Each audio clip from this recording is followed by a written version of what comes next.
ہر بندے کی ناز برداری رحم مادر سے لے کر اس علاقے تک جب وہ انسان دنیا میں آ گیا اور آنے کے بعد جب شیر خورانی کی مدت ہے اب اس کی ناز برداری کی یہ انتہا ہے تصور۔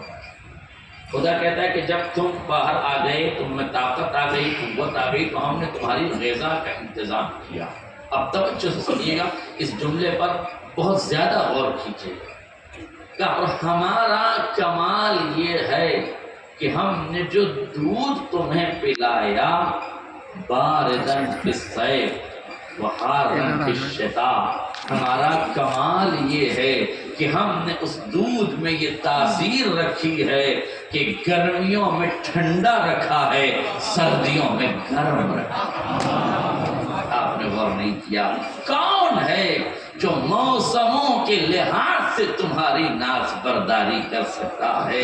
میرے عزیزو غور کیجئے، بس یہ بندگی کی حدیں تھی کہ جب تک تم دنیا میں آئے تو ہم نے تمہیں اس طرح سے رزق دے دیا ہے، مگر پھر خدا کہتا ہے مگر جب دھیرے دھیرے تجھ میں طاقت آ گئی، بارستنی بالمعاصی، تو تو گناہوں کے ذریعے سے ہم سے لڑنے لگا، ہم سے جھگڑنے لگا، ہماری برائیاں کرنے لگا، ہمارے مقابل خدا بنانے لگا، ہماری توہین کرنے لگا۔ ہاں غور کیجئے گا، ہمارے مقابلے میں آ گیا، بارستنی، تو جھگڑا کرنے لگا، بالمعاصی، معصیت کے ذریعے سے، مگر پھر جب تو نے مصلی عبادت پر ہاتھوں کو بلند کیا، جو طلب کیا ہم نے دیا، جو مانگا ہم نے دیا، جو کچھ تو مانگتا رہا ہم دیتے رہے۔ تو بندہ ہے، گناہ کرتا جاتا ہے، ہم خدا ہیں، تیری ناز برداریاں کرتے جاتے ہیں۔ سبحان اللہ۔ اللہ اکبر۔ ذرا محسوس کیجئے میرے عزیز، یہ بڑا عجیب مرحلہ ہے کہ ہم اپنے رب کی بارگاہ میں صبح و مساء اس طرح سے گناہوں میں مستغرق ہیں۔ یہ اس کا کرم ہے کہ اس نے ہمیں حیات کے زیور سے مالا مال کیا، اس نے ہمیں نعمتیں دی ہیں، رحمتیں دی ہیں۔ یاد رکھیے گا، ایک باپ ایک ماں جتنا بیٹے سے پیار کرتی ہے اسے آپ بخوبی جانتے ہیں کہ ایک ماں کی محبت کا عالم کیا ہے، مگر پروردگار 70 ماؤں سے زیادہ محبت کرتا ہے۔ آپ محسوس کر سکتے ہیں 70 ماؤں سے زیادہ محبت کرنے والا تمہارا خدا ہے۔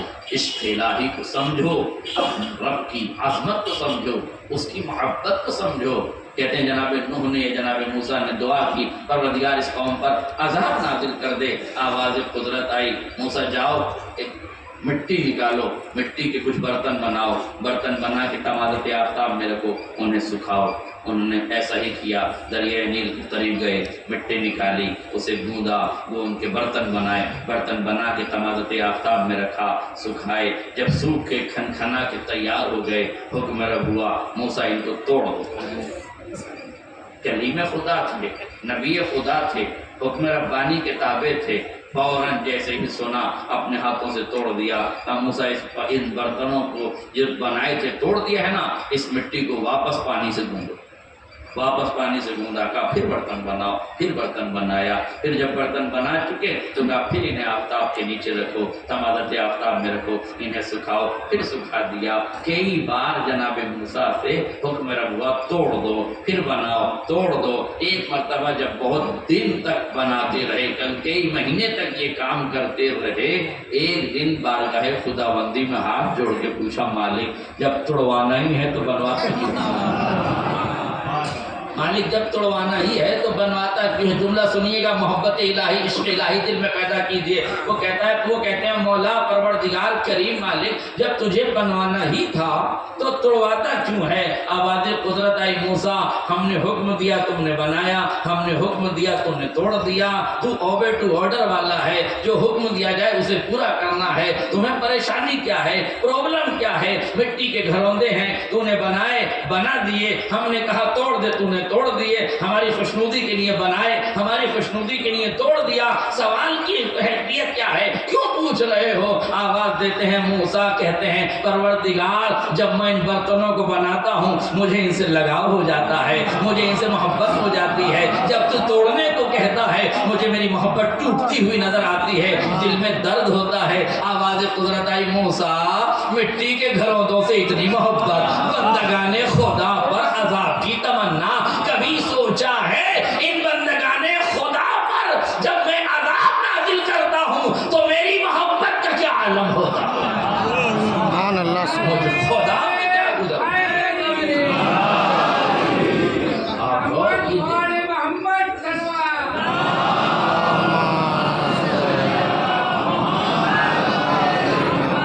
آج آپ دیکھ رہے ہیں بندگان خدا کے ساتھ کیا ہو رہا ہے. خون کی ہولی کھیلی جا رہی ہے، امت مسلمہ کے ساتھ جنوسائیڈ کیا جا رہا ہے، نرسنہار کیا جا رہا ہے، نسلوں کا خاتمہ کیا جا رہا ہے، گھروں کو گرایا جا رہا ہے، پوری ارض فلسطین کو خونآلود کر دی گئی ہے، لاشوں کا ٹھکانہ بنا دیا گیا. 40 سے 50 کلومیٹر کے علاقے میں نہ جانے کتنے ٹن بارود گرا دیا گیا ہے.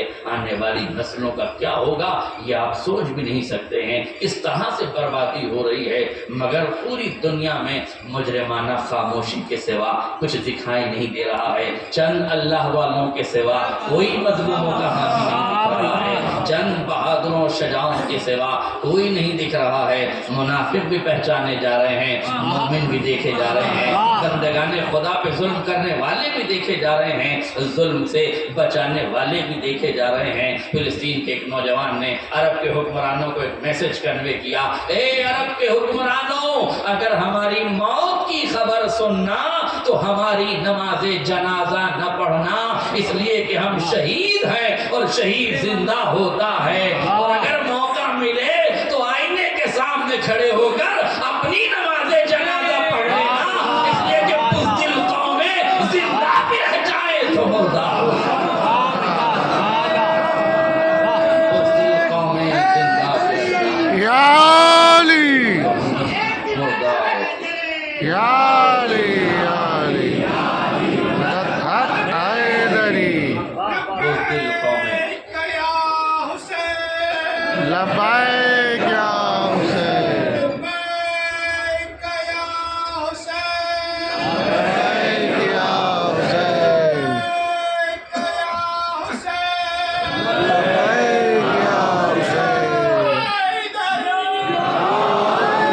چھوٹے چھوٹے بچوں کو مارا جا رہا ہے، ہاسپٹل پہ حملے، مسجدوں پہ حملے، کنیسہ پہ حملے، گرجا گھروں پہ حملے، ہر طرف سے حملے ہو رہے ہیں. نہ مذہب کی پاسداری ہے، نہ کسی ریلیجن کا خیال ہے، بس ظلم ہے جو ہو رہا ہے. غور کیجیے گا، ایک ڈاکٹر نے بڑا خوبصورت تجزیہ کیا، اسے سنیے گا بہت توجہ سے. سیاسی میسج نہیں پڑھنا چاہتا، اگر عالمی سیاست کا پس منظر آپ کو دکھانا چاہتا ہوں. سیاست دین سے جدا نہیں ہے، یہ تو بعض احمقوں کی حماقت کا نتیجہ ہے کہ وہ دین کو سیاست سے الگ سمجھتے ہیں. سیاست دین کا جزو لا ينفک ہے، یعنی ایسا جز ہے جو سیاست ایسا جز ہے جو جدا نہیں ہوتا. اگر حکومت کرنا غلط ہوتا تو پیغمبر اسلام حکومت نہ کرتے، مولائے متقیان 4 سال حکومت نہ کرتے. اور حکومت کا جو معیار علی نے بنایا ہے، قسم خدا کی پوری دنیا وہ معیار نہیں پیش کر سکتی. جو آج مالک اشتر کے نام مولانا نے خط لکھا تھا اس زمانے میں، آج بھی UN میں اس خط کو رکھا گیا، ہم نے انگلش ٹرانسلیشن کر دی اور پوری دنیا آج اسی نظریات پہ چل رہی ہے. جتنے بھی ممالک ہیں وہ اسی پر عمل کرتے ہیں. میں ان طرف جانا نہیں چاہتا. ایک ڈاکٹر کا تجزیہ سن لیجیے فلسطین کا. اس نے کہا کہ اے عرب کے حکمرانوں، اے عرب کے حکمرانوں، ابھی بھی وقت ہے، فلسطین کا ساتھ دے دو. اگر فلسطین ایران کی مدد سے جیت گیا تو آنے والے زمانے میں فلسطین میں 80% لوگ شیعہ ہو جائیں گے. یہ ڈاکٹر کا تجزیہ ہے، 80% لوگ شیعہ ہو. اور اس کے بعد وہ کہتا ہے، اب دیکھیے تجزیہ بہت ہوتا ہے، جو لوگ سیاسی تجزیہ سنتے رہتے ہیں ادھر ادھر سے، روش کمار سے لے کے اور بے ڈھنگے لوگوں تک، بے بہرا لوگوں تک، جھوٹ پروسنے والوں تک، سچ کی گلیوں سے نکلتے ہوئے جھوٹ کے بازاروں تک، جتنا صحابت کا بازار گرم ہے آپ سنتے رہتے ہیں. میں نے کل ایک پیمانہ آپ کو بتایا تھا، کسی بھی اینکر کو سنتے وقت دیکھیے گا کہ لڑکھڑا تو نہیں رہا ہے. جب زبان ضمیر کا ساتھ نہیں دیتی ہے تو بیان میں لڑکھڑاہٹ ہوتی ہے. آپ دیکھیے جتنے بڑے بڑے چینلوں کے بڑے بڑے اینکر ہیں وہ اٹکتے کیوں؟ وہ اٹکتے نہیں ہیں، ضمیر ساتھ چھوڑتا ہے، مگر زبان کی چاٹ نے تلووں کو چاٹنے پر مجبور کر دیا ہے. اس لیے کیا کریں، ضمیر کی مخالفت کرتے ہیں. توجہ کیجیے گا. اب ڈاکٹر کا تجزیہ سن لیجیے، بہت قریب سے آپ کو یہ میں بتانا چاہتا ہوں. صلوات پڑھ دیجیے محمد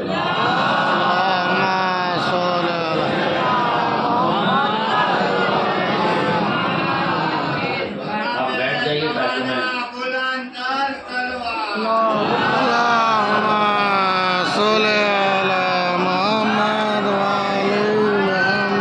ایک اور صلوات پڑھ دیں آپ حضرات.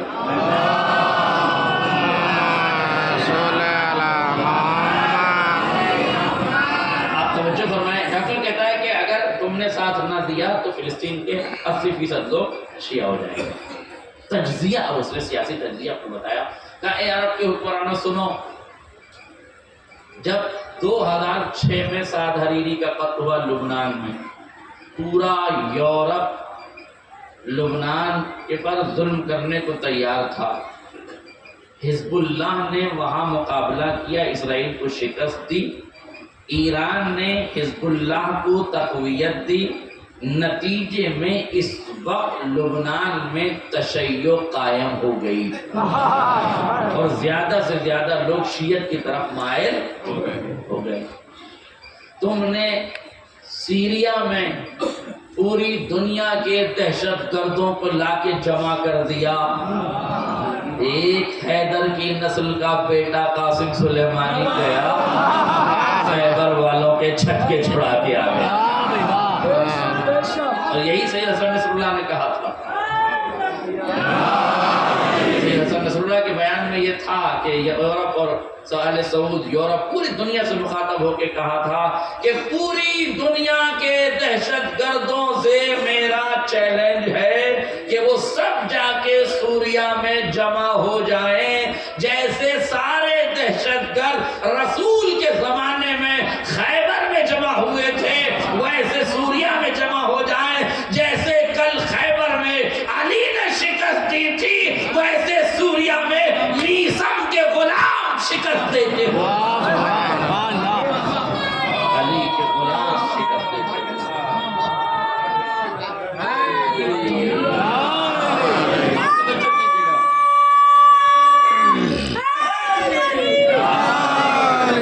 بیٹا مجھے پڑھنا تھا، میں جلدی جلدی اپنی باتوں کو مکمل کر دوں. توجہ فرمائیے گا.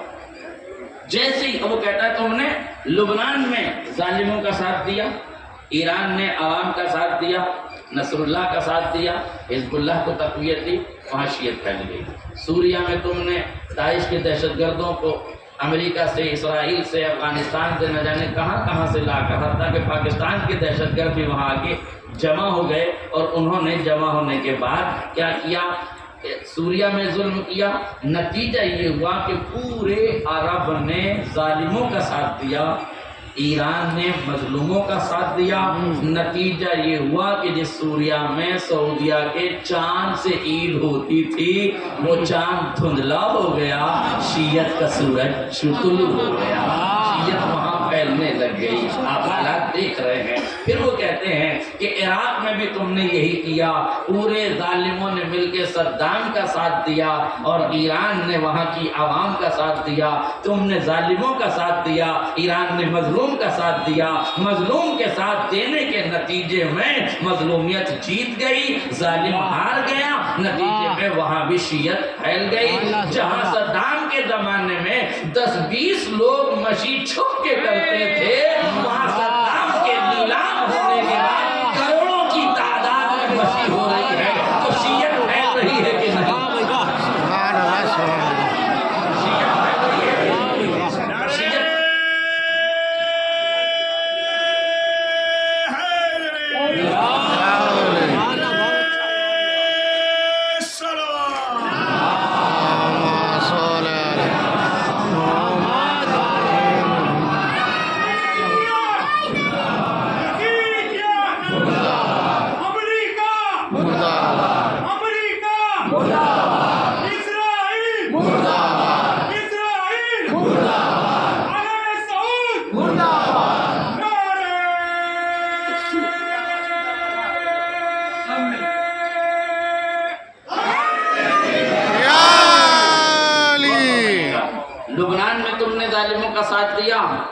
نے مظلوموں کا ساتھ دیا، وہاں شیعت پھیل گئی.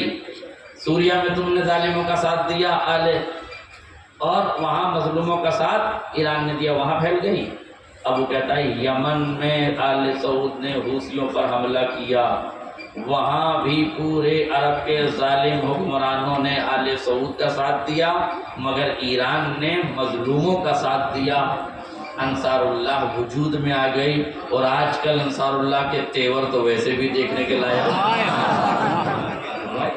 آج کل تو انصار اللہ کے تیور ویسے بھی دیکھنے کے لائق ہے کہ کس طرح سے انہوں نے حملے کیے اور کس طرح سے امریکہ اور اسرائیل کا اس وقت جینا حرام کر رکھا ہے بحر احمر. آپ دیکھ رہے ہیں حالات. اس کا مطلب کیا ہے کہ یمن میں بھی جب ایران نے قدم رکھا، انصار اللہ کو تقویت دی، تو انہوں نے بھی بھاگنے والوں کو چھوڑ کر ٹھہرنے والوں کو ماننا شروع کر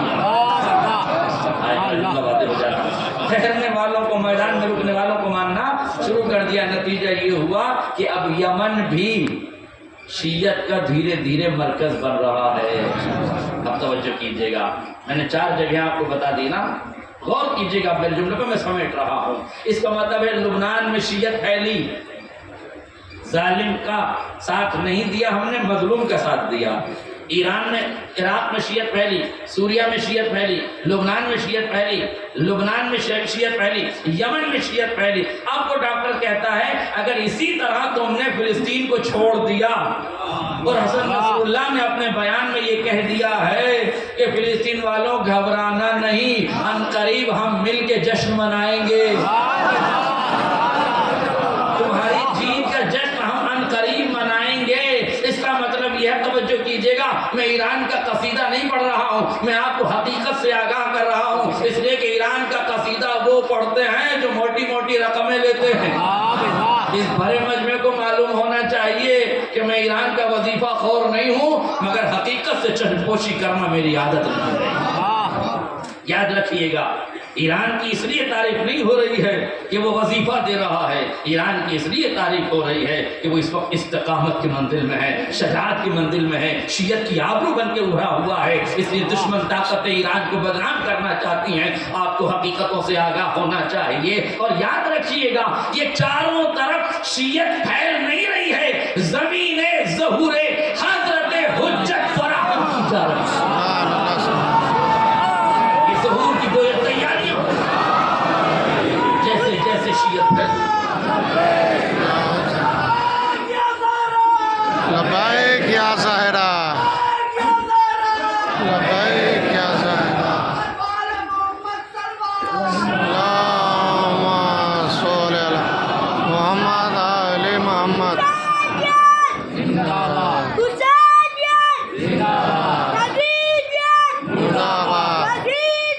مرداباد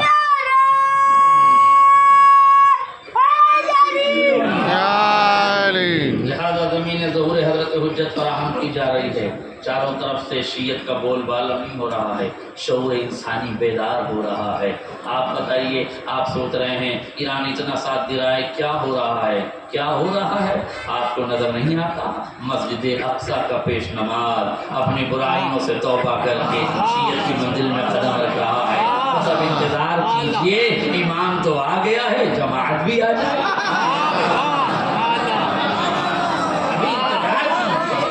امام تو آیا ہے، جماعت آئیں گے.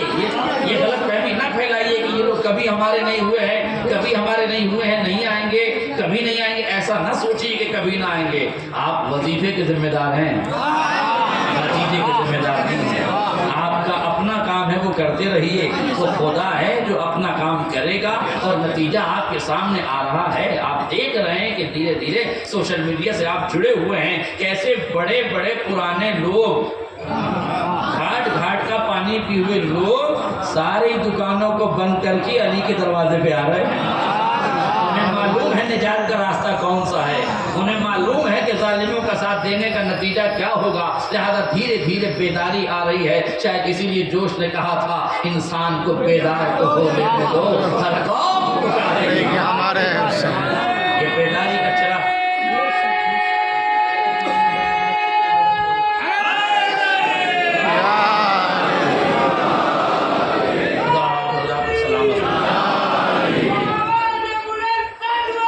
اللهم صل على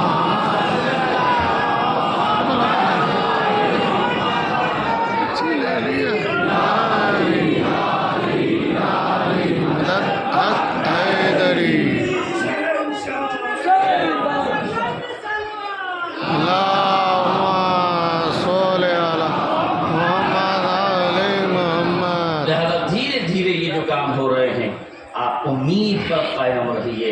الیس الصبح قریب، کیا تم دیکھ نہیں رہے ہو کہ صبح ظہور قریب ترین راہوں سے نظر آ رہا ہے، قریب نظر آ رہا ہے.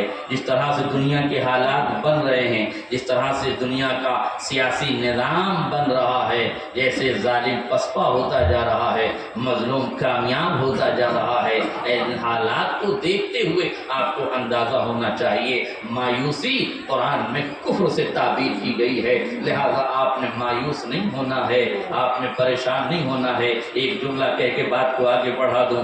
آپ نے ہمیشہ قربانیاں دی ہیں اور آپ کو تیار رہنا ہے. آپ نے حکومت تک پہنچنے کے لیے 25 سال انتظار کیا ہے. آج میرا جملہ واضح ہو جائے. 25 سال کے بعد ہی صحیح حکومت روتی پیٹتی علی کے دروازے پر آئی. یا علی اب تو غیروں سے سنبھالی نہیں جاتی، آپ کے چرنوں میں آ گئی ہوں، اب تو آپ ہی آشیرواد دے دیجیے. اور ہوا کہ نہیں، اس کا مطلب ہے حق حقدار تک پہنچتا ہے، چاہے دیر سے پہنچے یا سویر سے پہنچے. لہذا میرے تو ظلم کو کا خاتمہ ہونا ہے. ہر آدمی کو یاد رکھنا چاہیے اسے ظالم کا ساتھ نہیں دینا چاہیے. ضمیر کی عدالت میں ہمیشہ تمہیں ظلم کے خلاف اٹھنا ہے. کم سے کم ضمیر کی عدالت میں ظلم کے خلاف اٹھنا ہے. اگر ملک عزیز کے سیاسی حالات آپ کو ریلیاں نکالنے کی اجازت نہ دیں تو آپ کو دعاؤں سے کوئی نہیں روک سکتا، آپ کو مسلح عبادت میں کوئی نہیں روک سکتا، آپ کو اپنے بیان سے کوئی نہیں روک سکتا. اس لیے کہ بیان کی آزادی کا حق ہی تو اس ملک عزیز کی ترجمانی کا حق ہے. یہی تو ترہ امتیاز ہے کہ آپ اپنے بیان میں آزاد ہیں، آپ بیان دے سکتے ہیں، مگر اس حد تک کہ آپ کے بیان سے کسی کو اذیت نہ ہو. اور یاد رکھیے گا میرے عزیز، یہیں سے یہ بات بھی سمجھ لیجیے، فلسطین کی لڑائی نہیں ہے. اس لڑائی سے ہمیں کربلا بھی سمجھ آ جانا چاہیے. اس جنگ سے ہمیں کربلا سمجھنا چاہیے. غور کیجیے میرے جملے پر. آج امت یہ پوچھ رہی ہے کہ ایک فلسطین ہے، مسلمانوں کے 57 ملک ہیں، سب کے سب خاموش بیٹھے ہوئے ہیں. تنہا ایران ہے جو ساتھ دے رہا ہے، لبنان ہے جو ساتھ دے رہا ہے، انصار اللہ ہے جو ساتھ دے رہے ہیں. قبلہ علیہ پر تشریف لے گا.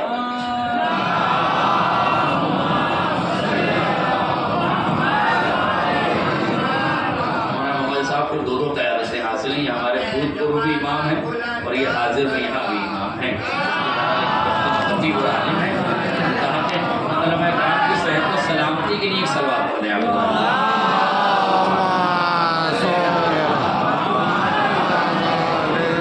دیکھیں سمجھنے کی کوشش کیجیے گا. ایک فلسطین کا ساتھ دینے کے لیے 57 ملک خاموش بیٹھے ہوئے ہیں مسلمانوں کو. یہ 2-4 کے علاوہ کیوں بول رہے ہیں؟ یہی تو میں آپ سے پوچھ رہا ہوں کہ جب امام حسین نکلے تھے یزید کے خلاف تو صحابی زادے کہاں تھے؟ ازواج کی محبت میں چلنے والے کہاں تھے؟ یاران رسول کہاں تھے؟ غاران رسول کہاں تھے؟ اصحاب نہیں تھے تو تابعین کہاں تھے؟ تبع تابعین کہاں تھے؟ صحابی کہاں تھے؟ وہ سب کے سب کیا کر رہے تھے؟ کیوں تنہا حسین یزید سے لڑنے کے لیے جا رہے تھے؟ کیوں تنہا حسین جا رہے تھے؟ اس کا مطلب یہ ہے، میں نے ایک جملہ کہا تھا کل، آپ کو یاد ہوگا، عادتیں نسلوں کا پتہ دیتی ہیں. عادتیں نسلوں کا پتہ دیتی ہیں. عادتیں نسلوں کا پتہ دیتی ہے. اب سمجھ میں آیا حق کی لڑائی میں جو کل خاموش تھے وہ آج خاموش ہیں، جو کل لڑ رہے تھے وہ آج لڑ رہے ہیں، جو مجرمانہ خاموشی کل تھی وہ آج بھی ہے. یاد رکھیے گا، اگر ان بے غیرتوں نے حسین کا ساتھ دیا ہوگا تو یہ منظر نہ دکھائی دیتے، اور ان بے غیرتوں نے فلسطین کا ساتھ دیا ہوتا تو یہ حالات نہ پیدا ہوتے. غیرتدار نسلیں کل بھی بیدار تھی، آج آج بھی بیدار ہیں، اور بے غیرت نسلیں کل بھی خاموش تھی، آج بھی خاموش ہیں۔ یاد رکھیے گا، ظلم کا ساتھ دینا کمال نہیں ہے، للظالم خصما وللمظلوم عونا، ہمیشہ ظالم کے دشمن بن کر رہنا، مظلوم کے مددگار بن کر رہنا۔ یاد رکھنا، ظلم کبھی جیتا نہیں، مظلوم کبھی ہارا نہیں۔ ظلم کو کبھی جیت نہیں ہوتی، مظلوم کو کبھی شکست نہیں ہوتی، مگر مجرمانہ خاموشیاں یہ بتا رہی ہیں۔ اور یاد رکھیے گا، اس سلسلے میں منافقوں کی ٹولیاں بھی سامنے آئی ہیں، جو زبان سے بیاں کچھ دے رہے ہیں، اندر اندر تیل سپلائی کر رہے ہیں۔ یہ منافق ہی وہ ہیں۔ منافق کسے کہتے ہیں؟ جو پیٹھ میں چھرا گھونپے۔ منافق کسے کہتے ہیں؟ جس کے بیان میں اور جس کے عمل میں تضاد نظر آئے۔ آپ نے دیکھ لیا نا، آپ سوچ رہے ہیں یہ منافق کیسے ہو گئے؟ میں آپ کو بتاؤں منافق کیسے ہو گئے۔ جب وادی عقبہ میں رسول کی سواری کو بتکایا گیا اور چہرے چھپا کے جانے والوں کو اللہ نے بجلی سے پہچانوا دیا، تو حذیفہ یمانی سے پوچھتے تھے، حذیفہ میرا نام تو نہیں بتایا، رسول نے میرا نام تو نہیں لیا، آپ کو نام یاد ہو یا نہ یاد ہو، اس وقت اسرائیل کا ساتھ دینے والوں کی نسلیں اپنے باپ دادا کا پتہ بتا رہی ہیں،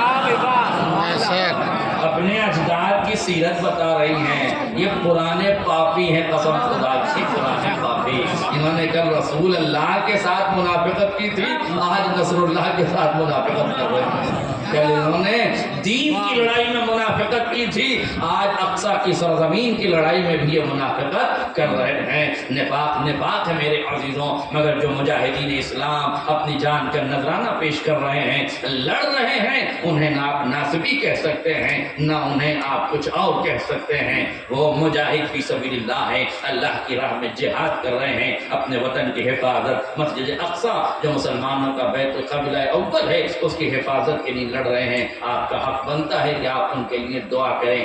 یاد رکھیے گا، ظلم کا ساتھ دینے کے لیے، توجہ جملہ سن لیجیے، ظلم کا ساتھ دینے کے لیے لوگوں نے اپنی عزت کا بھی خیال رکھا، فوراً اس کے ساتھ کھڑے ہو گئے۔ میرے لیے جملہ کہنا چاہتا ہوں، یہاں سے کربلا پہچانیے، جب دولت کی خوشبو کسی کے مشام میں پہنچی تب وہ ساتھ ہو گیا، جبکہ اسرائیل کی پینی بھی ملنے والی نہیں ہے، اس لیے کہ توجہ سے سنیے گا، دولت کی خوشبو آئی تو ظالم کے ساتھ کھڑے ہو گئے۔ اب سوچو جب کربلا میں پوری رے کی حکومت مل رہی تھی تو وہ کہاں کھڑا ہوگا بھائی؟ لیکن یاد رکھنا، نہ اسے رے کی حکومت کے گندم کا چھلکا ملا، نہ انہیں اسرائیل کی پینی کا ٹکڑا ملے گا۔ دلیل ہے میرے پاس، یہ روایت کے فقرے ہیں، بات آ گئی ہے تو سن لیجیے، بس میں سمیٹ دوں اپنی بات کو۔ روایت یہ کہتی ہے کہ پسر سعد نے، ابن زیاد نے کوفے میں پسر سعد کو بلایا اور بلا کے کہا کہ جو بھی کربلا میں حسین ابن علی کو شہید کرے گا اس کی طرف سے یزید نے انعام رکھا۔ کہا کیا انعام رکھا؟ کہا رے کی حکومت کا بینامہ میرے پاس ہے۔ اس نے کہا کہ جو تیار ہو جائے قتل کے لیے اسے یہ رے کی حکومت کا بینامہ اور کاغذات دے دیں۔ اس نے کہا ٹھیک ہے میں تیار ہوں، مجھے دے دیں۔ اس نے کہا کہ نہیں، پہلے کام کر کے آؤ۔ مولانا نجیب الحسن زیدی کا بڑا خوبصورت جملہ ہے، ابن زیاد نے پسر سعد کو وہ نامہ، وہ بینامہ دیا نہیں، کیوں؟ اس لیے کہ منافق کو منافق پر بھی اعتبار نہیں تھا۔ لیکن میں امین خطیب ہوں، دوستوں کے جملے بھی نام سے پڑھ دیتا ہوں، اس پہ تو آپ کو داد اگر جملہ اچھا نہیں تھا تو امانت داری پہ داد دے دیا کرو، لوگ تو چرا چرا کے پڑھتے ہیں۔ ایک سلوات پڑھ دے محمد اور آل محمد۔ اللہم صلی علی محمد آل محمد۔ تو پھر کہتے ہیں مولانا ہماری زبان میں تاثیر ہے۔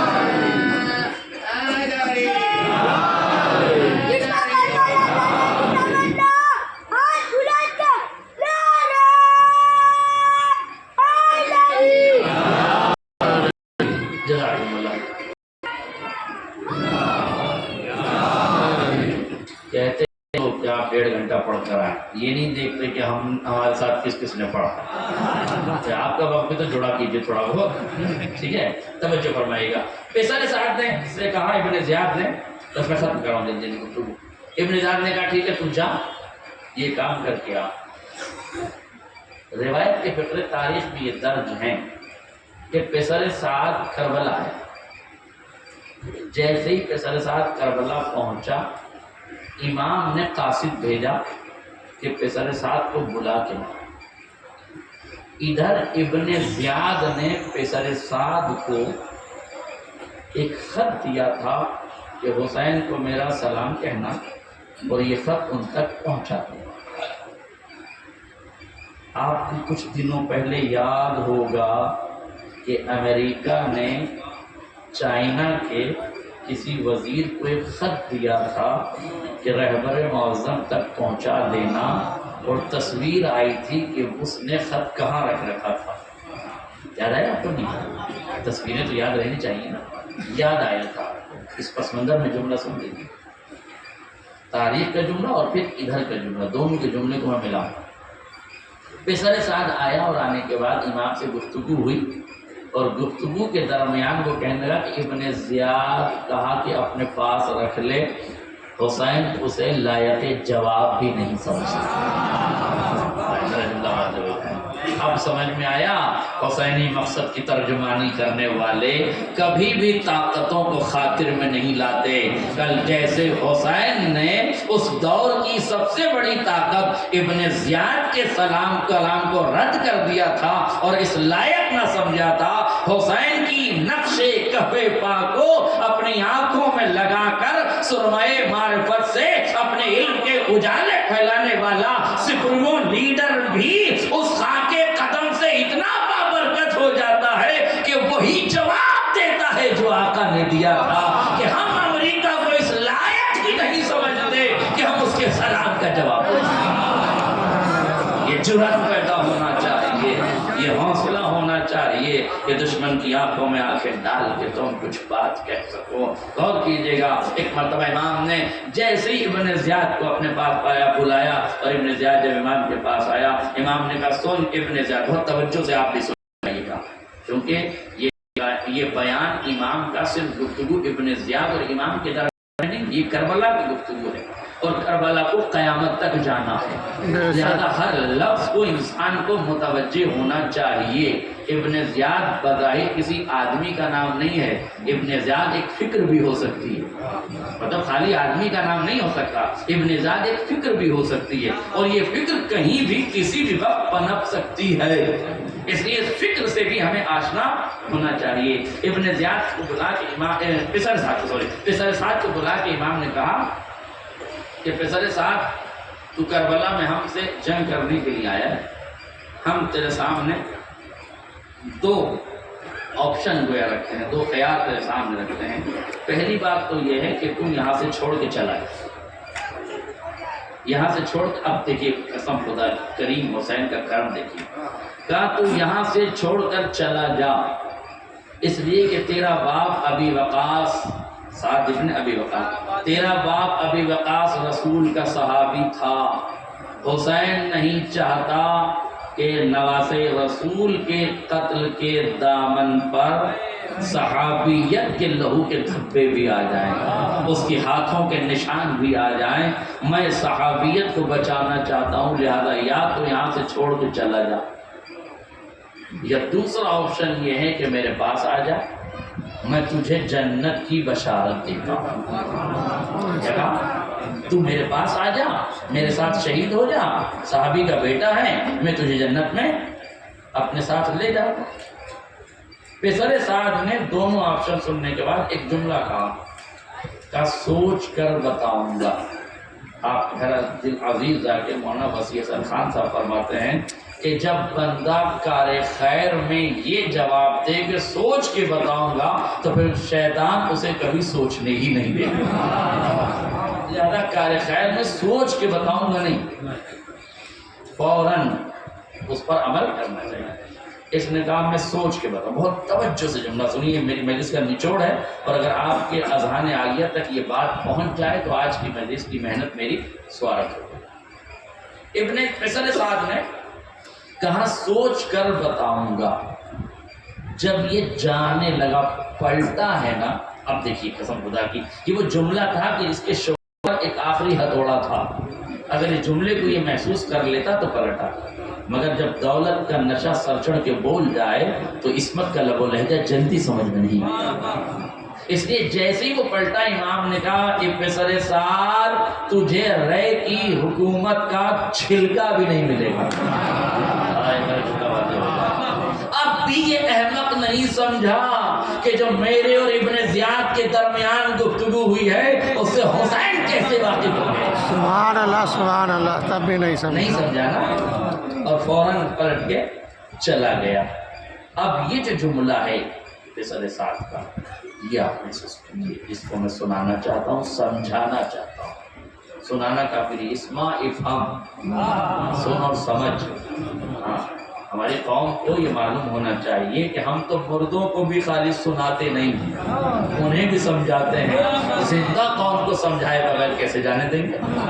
اس لیے سمجھانا چاہتا ہوں، توجہ کیجیے گا. اسما کے ساتھ کسی نے قصر سعد سے پوچھا، قصر سعد امام نے تجھے بلایا تھا، خیریت کیا بات ہوئی، کیا معاملہ چل رہا تھا؟ کہنے لگا کہ مجھے بلایا تھا اور یہ آپشن رکھے کہ میری طرف آ جائے، یہاں سے چھوڑ کے چلا جائے، اور میری طرف آ جائے میں تجھے جنت دوں گا. تو اور پھر کہنے لگا کہ جاتے جاتے کہہ رہے تھے کہ ریڈی حکومت کا چھلکا بھی نہیں ملے. کہا قصر صاحب تو نے کیا کہا؟ کہا میں نے کہا میں سوچ کے بتاؤں گا. تو کہا کہ تو نے سوچا کیا؟ یہ جواب، سوچا کیا؟ اس نے کہا سوچنا کیا ہے، جنت ادھار ہے، پتہ نہیں کب ملے گی، اور رے کی حکومت نقد ہے، سامنے کھڑی ہے.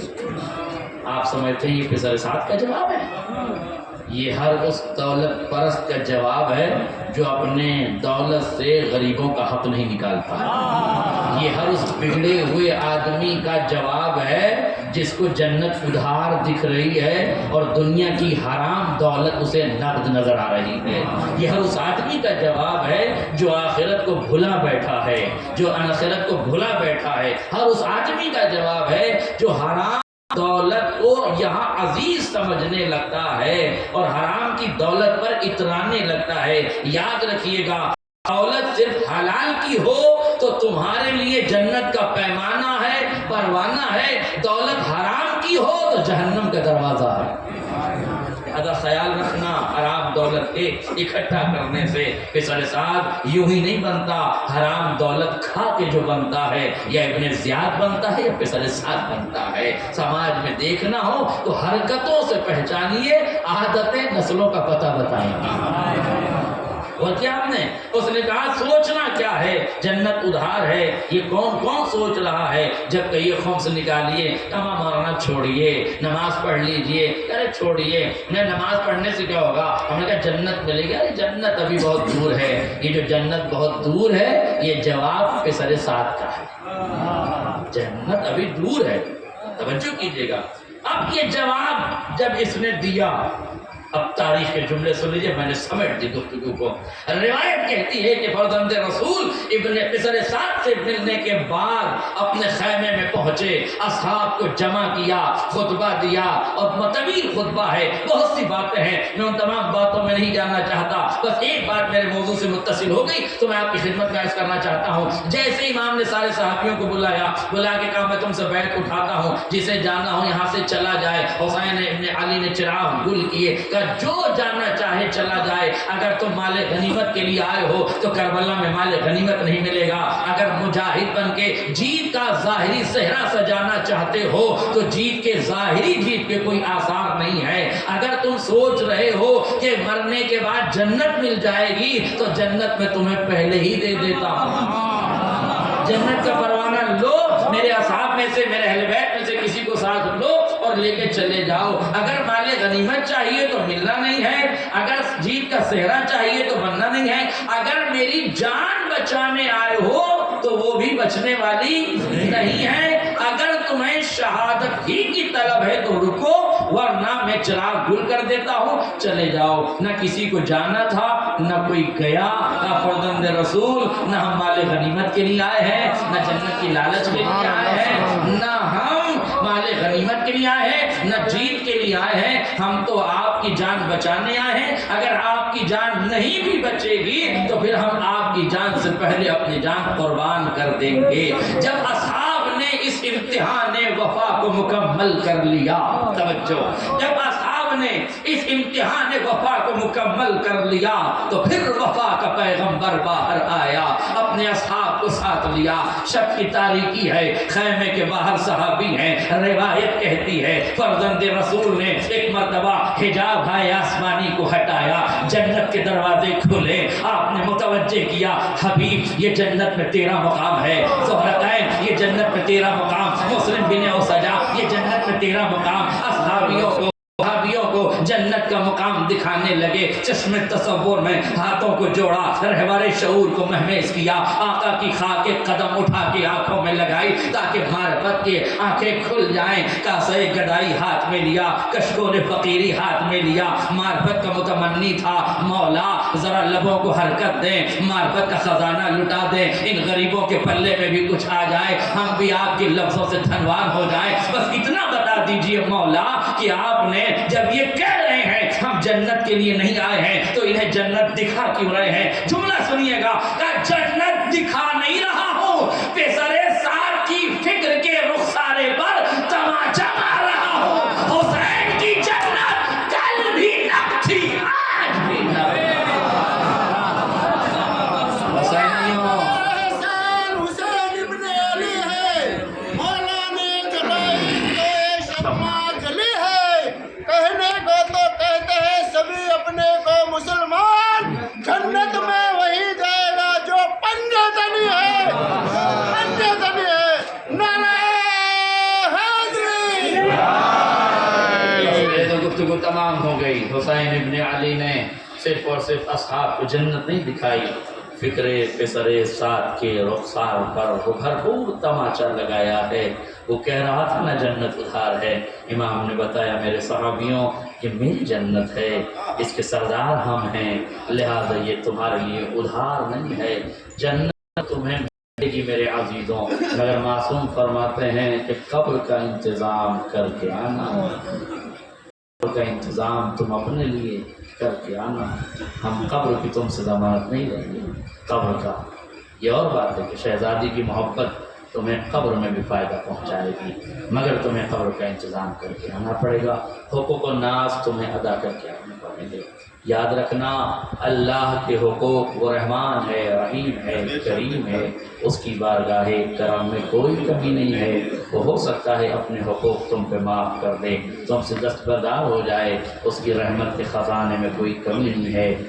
رحمتی وسعت من کل شیء، خدا کہتا ہے میری رحمت سب سے زیادہ وسیع ہے، لا تقنطوا من رحمت اللہ، اللہ کی رحمت سے مایوس نہ ہونا، مگر اگر لوگوں کے حقوق مار کر آئے ہو، کسی سے قرضہ لیا واپس نہ کیا، کسی کا گھر غصب کر لیا، کسی کی زمین ہڑپ کر لی، کسی کا مال لوٹ لیا، کسی کو تجارت میں دھوکہ دے دیا، تو یاد رکھنا حقوق الناس معاف نہیں کیے جائیں گے، حقوق العباد معاف نہیں کیے جائیں گے، انہی حقوق العباد کا تدارک دنیا میں کر کے آنا، جس کا جو حق ہے تمہیں اس حق کو اس حقدار تک پہنچانا چاہیے، یہی جنت میں جانے کی کنجی اور چابی اور راستہ ہے۔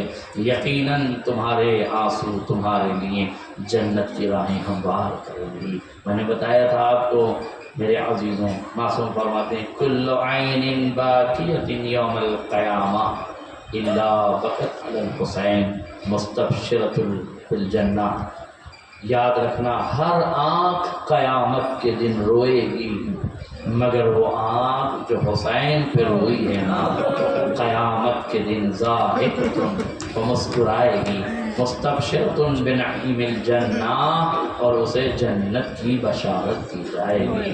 یہ تمہارے آنسو آنسو نہیں ہیں میرے عزیزوں، یاد رکھنا ان آنسوؤں کا بڑا اجر ہے۔ روایت کے فقرے یہ ہیں کہ جب عزادار روتے ہیں نا تو سیدہ ان کے آنسوؤں پہ لے جا کر حسین کے زخموں پہ لگاتی ہیں۔ حسین ابن علی کے زخم مندمل ہو جاتے ہیں، مگر دو زخم ہیں جو کبھی نہیں بھرتے۔ ایک زخم حسین کی پیشانی کا ہے، ایک زخم حسین کے سینے کا ہے۔ یہ دو زخم کبھی نہیں بھرتے۔ سینے کا زخم علی اکبر کا زخم ہے اور پیشانی کا زخم عباس کا زخم ہے۔ جو میں نے کل عرض کیا تھا، شاید یہ وہی زخم ہو جو گرز آہنی کی شکل میں عباس کے سر پر لگا تھا۔ جزاکم ربکم خیر الجزا۔ آپ کی آنکھیں نم ہو گئی۔ خدا آپ کو کوئی غم نہ دے سوائے غم مظلوم کربلا کے۔ تمہارا آنا قبول ہو جائے، تمہاری محنت وصول ہو جائے۔ تم جس بطول کے دروازے پر آئے ہو، جس بطول کی بیٹی کے دروازے پر آئے ہو، جس بطول شہزادی کے شہزادوں کی بارگاہ میں آئے ہو، خدا تمہاری زیارات قبول کر لے، اراکین کی توفیقات میں اضافہ ہو جائے۔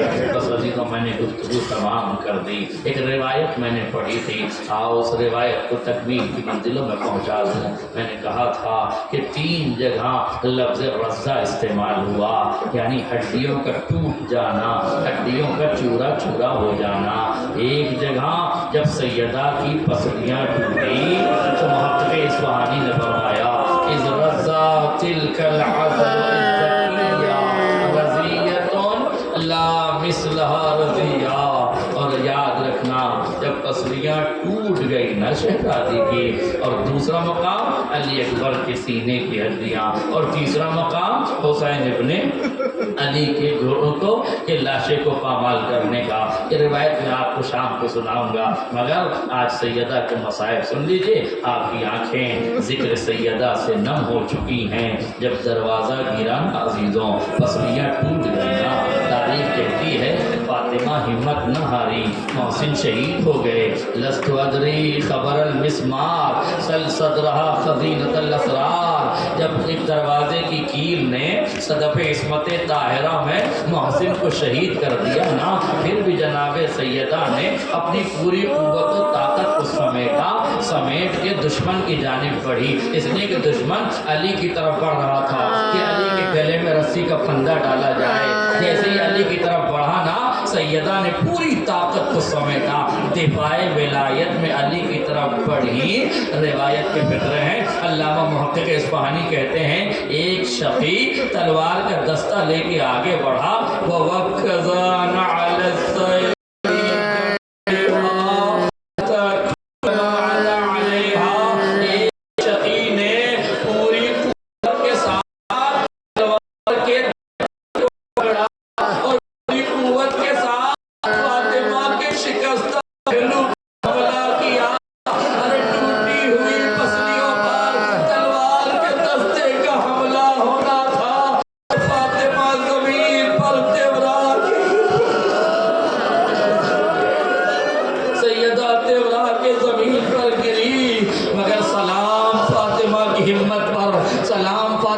شجاعت پر، ہمارے ماں باپ آپ کی شجاعت پہ قربان۔ میرے عزیزو سنیے گا، سیدہ زہرا سلام اللہ علیہا نے مرتبہ پھر اپنی قوت کو اکٹھا کیا، پسلیاں ٹوٹ گئی ہیں، حملہ ہو چکا ہے۔ میں نہ پڑھتا اگر بہت بڑے عالم دین نے نہ پڑھا ہوتا، اگر محقق اصفہانی نے یہ جملہ نہ کہا ہوتا، اگر محقق کمپانی کا یہ شعر نہ ہوتا، میری ہمت نہ تھی کہ اس شعر کو پڑھتا، مگر میں کیا کروں، مظلومیت زہرا کو چھپا نہیں سکتا ہوں، مظلومیت زہرا کو چھپایا نہیں جا سکتا ہے۔ بڑا سخت ہے یہ پڑھ دینا، مگر مجبوری ہے، پڑھنا ضروری ہے، اس لیے کہ زہرا کی مصیبتیں چھپانے والا اچھا آدمی نہیں ہوتا، اس لیے کبھی مصیبت چھپائیے گا نہیں۔ روایت کہتی ہے کہ ایک مرتبہ سیدہ نے اپنی پوری طاقت کو سمیٹنے کے بعد پھر علی کی جانب بڑھنے لگی۔ اب جیسے ہی علی کی جانب بڑھی ہے نا، ایک شقی آگے بڑھا، وجاوز الحد بلطم الخد شلت ید الطغیان والتعدی۔ ایک شقی آگے بڑھا اور رخسار فاطمہ پر اس زور کا تماشا لگایا۔ محقق اصفہانی فرماتے ہیں فَأَحْمَرَّتِ الْعَيْنُ وَعَيْنِ الْمَعْرِفَةِ تَذْرِفُ الدَّمْعَ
ترین ذات آل محمد کی محبوب ترین ذات سیدہ رسول کی صاحب کرامات فاطمیہ نے ایک معجزہ لکھا ہے، ایک واقعہ لکھا ہے، بس میں اسے کیا خدا آپ کے رونے کو قبول فرمائے، خدا آپ رونے والی آباد و رحمت اللہ فرمائے۔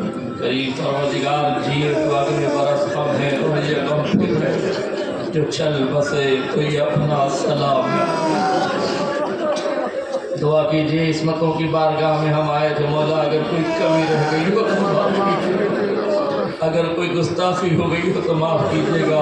ہمیں عصمتوں کے احترام کے سلیقے نہیں آتے، اگر ہمارے جاننے میں کوئی بے ادبی ہو، ہماری ذریع چومنے میں کوئی بے ادبی ہو گئی ہو تو مولا ہمیں معاف کر دیجئے گا۔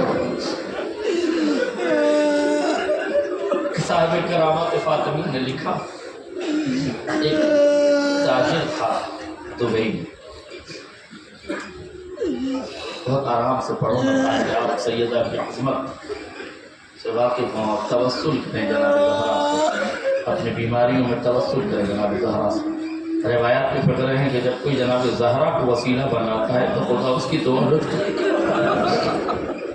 اگر اس کی دعا سچی ہے تو سیدہ کے وسیلے سے دعا ضرور قبول ہوتی ہے۔ کرامات فاطمیہ کے مصنف لکھتا ہے کہ ایک تاجر ہے دبئی میں، جب بھی کوئی ذاکر جاتا ہے اس سے کہتا ہے سیدہ کے مصائب پڑھو، سیدہ کے مصائب پڑھو۔ کسی کی مجلس میں کہتا ہے سیدہ کے مصائب پڑھو۔ ایک دن ایک ذاکر نے پکڑ کے پوچھ لیا، بھائی جب بھی آتا ہوں کہتا ہے سیدہ کے مصائب پڑھو، بات کیا ہے؟ خیریت تو ہے؟ ارے اور بھی تو مصائب ہیں، سیدہ کے مصائب کو کیوں کہتا ہے؟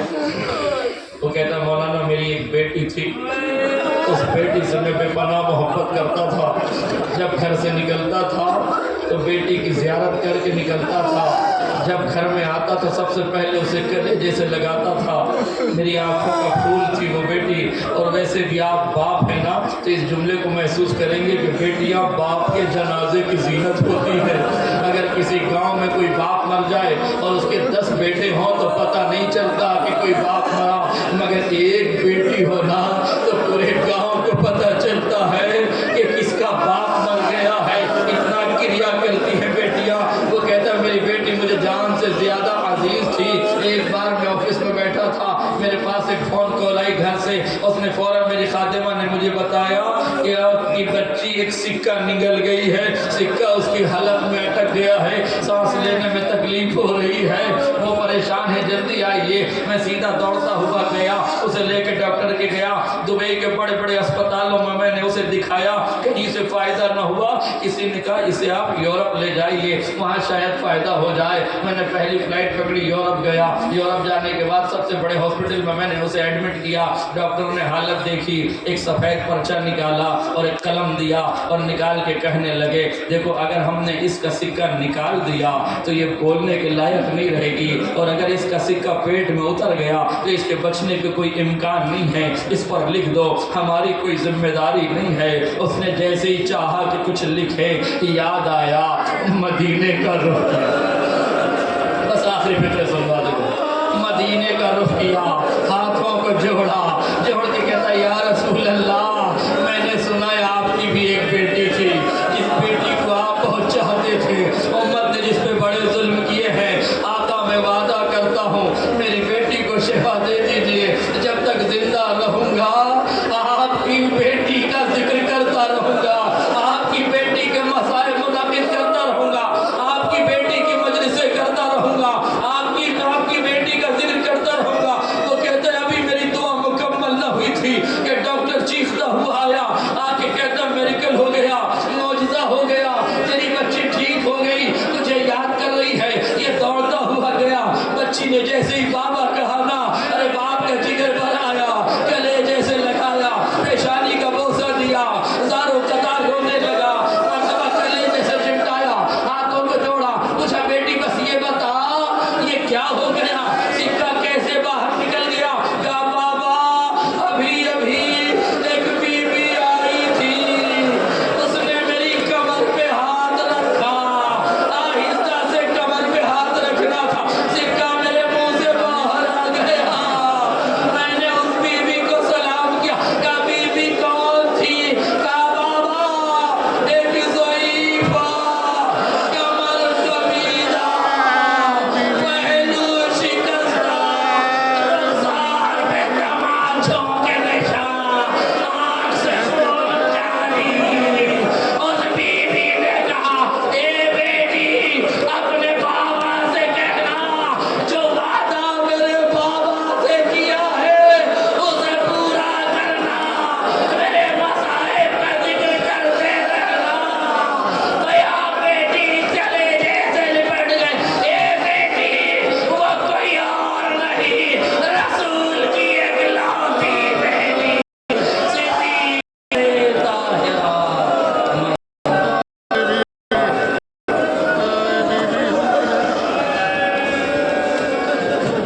وحده وتسليما للحمد وسيعلم الذين ظلموا أي منقلب ينقلبون ربنا تقبل منا إنك أنت السميع العليم يا رب الحسين بحق الحسين اشف صدر الحسين بظهور الحجة کریم پروردگار رونے والی آواز پر رحمت اناس کو رومال حضرت زہرا میں دکھائے کریم پروردگار تو مومنین اپنی تمنائیں حاجتیں لے کر آئے میرے مالک انہیں محروم نہ بنا ان کی دعاؤں کو قبول کرنا کریم پروردگار اراکین کی توفیقات میں اضافہ کرنا مجالس میں جن جن مومنین و مومنات نے دامیں درہمیں قدمیں سخن میں شرکت کی میرے مالک ان کی شرکتوں کو قبول کرنا یہ جتنے مومنین یہاں اس کار لگا کر مومنین کی خدمت کر رہے ہیں یہ تمام اراکین یہ تمام جوان جو ان عزاداروں کی خدمت کر رہے ہیں ان جوانوں کی حفاظت فرما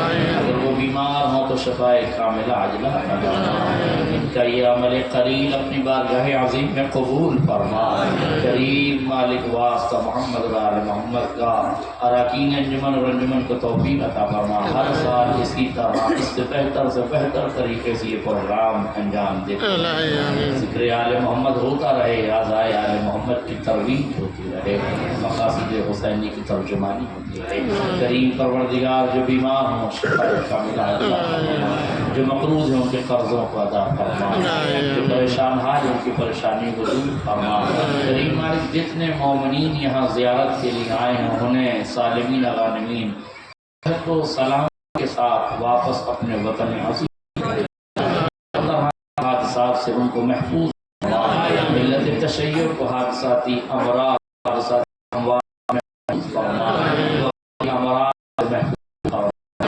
پروردگار واسطہ محمد و آل محمد کا فلسطین کی حفاظت فرما اسرائیل اور امریکہ کو نست و نابود فرما جنت البقیع میں علی شان روضہ تعمیر فرما کریم پروردگار علیہ سعود علی یہود کو نست و نابود فرما ملک عزیز ہندوستان پر رحم و کرم نازل فرما ملک عزیز کو ہر طرح کی دشمن سازشوں سے محفوظ فرما ملک عزیز ہندوستان میں ظلم کرنے والے ظالمین کو نست و نابود فرما کریم مالک نفرت پھیلانے والے اینکروں اور چینلوں کو نست و نابود فرما کریم پروردگار واسطہ محمد و آل محمد کا اور امتحان نہ لے یوسف زہرا امام زمانہ کے ظہور میں تعجیل فرما کے انصار آمان یا حسین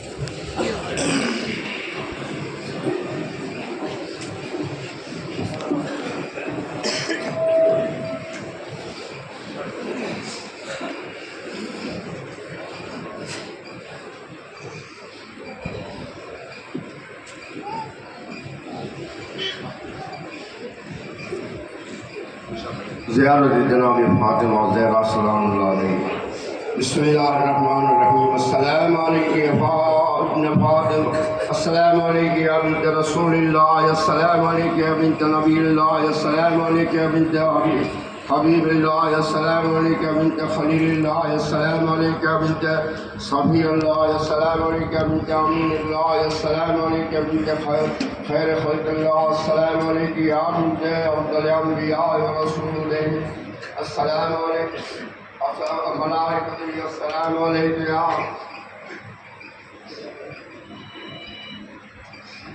السلام علیکم یا بنت خیر البریہ السلام علیکم یا سیدۃ النساء العالمین السلام علیکم یا والدۃ الحجۃ الناصر اجمعین السلام علیکم ایھا المظلومۃ الممنوع حقک اللہم صل علی عبدک و نبیک زوج نبیک صلوات کل فاق القوقب القائبات بالمقربین من اہل السماوات والارض